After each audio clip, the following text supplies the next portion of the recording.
so you have to stop it before they put the pipes in. You can't wait and let the whole process get going. It's a very short-sighted thing.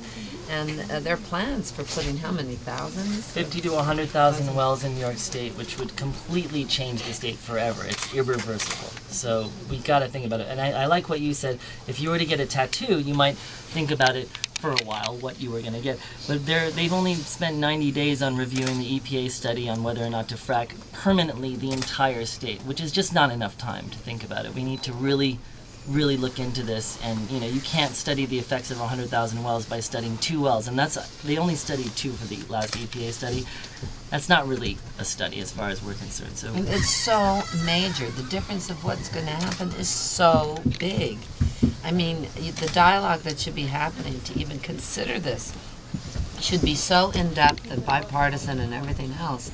And this kind of smokescreen of creating jobs and everything else, as Yoko said, is not really valid. Don't lie. Don't keep lying. And I like to say that to the gas companies, and also to the people.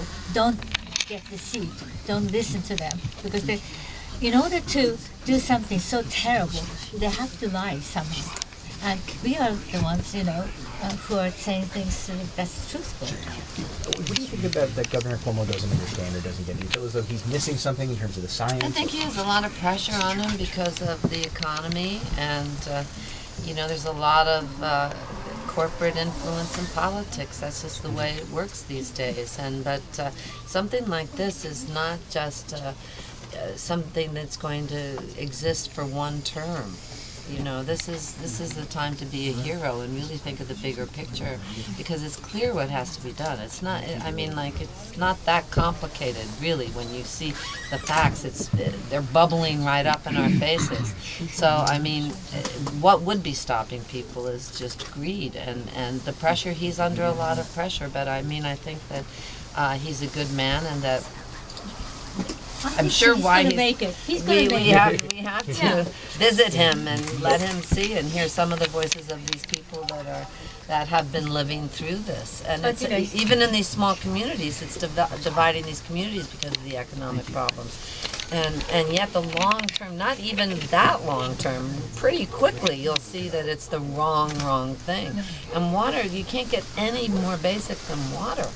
Sean had said that you guys wanted a meeting with him. Is that still the case? Would you like to meet with the governor directly? Yeah, well, we have officially submitted a request to meet with Governor Cuomo from all the activist groups, New Yorkers Against Fracking, Frack Action, Artists Against Fracking, and we know that he's been speaking with the gas companies, so we feel that before a decision is made, he should speak with those people who are against it. And again, 200,000 comments is by far the biggest record. I think Josh said before that it was a couple thousand. 1,000. 1,000 was the record. So we've submitted 200,000 comments, and those were only got in 30 days.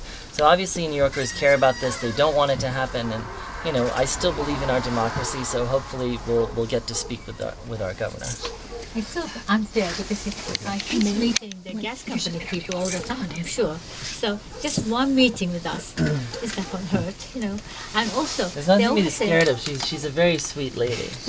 She does, and we'll make him some tea. But also, you get the challenge that you can meet. And he's a very intelligent guy, so he's getting this big challenge. So let's see what he would do. Well, and it did slow down. The fact of the matter is there was a moratorium and things have slowed down. It looked, before everybody started showing films and everything, it was a done deal, and at least now it's slowed down so there can be some dialogue. And democracy's messy. That's the way it works, and we need to take the time for something that's this huge to really make sure everybody has thought it through and done. It's very difficult, yeah, and heavy. Yeah, it's a big decision, and so it should be dealt with that way. But if he can do this, and make it well, I think that he's really a good candidate for President of the United States. Yeah. Yeah. Can you ask Mr. Gandhi about his role? Mr. Gandhi, can you just tell us a little bit about your role in all of this? Yeah, well, for me, this seems to be much more than just the fracking problem. It's about corporate greed and arrogance, and they think they can exploit anything that they want and create confusion, and it's a worldwide problem. because we need oil everywhere.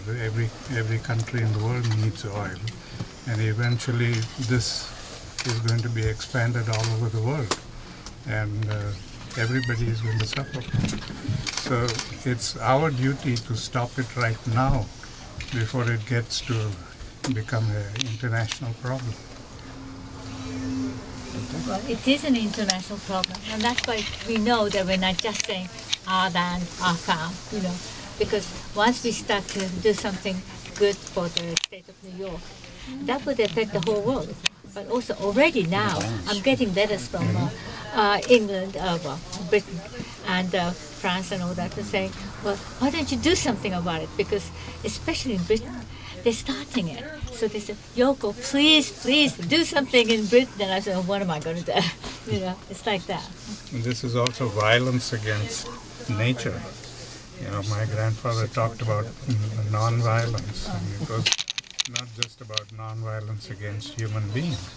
It was non-violence against nature, against ecology, environment, everything.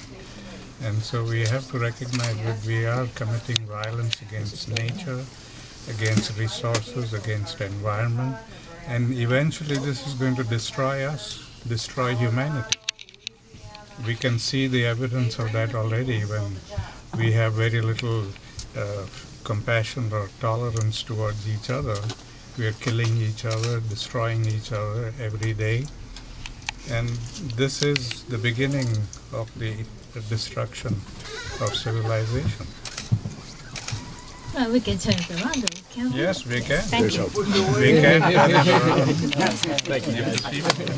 it around.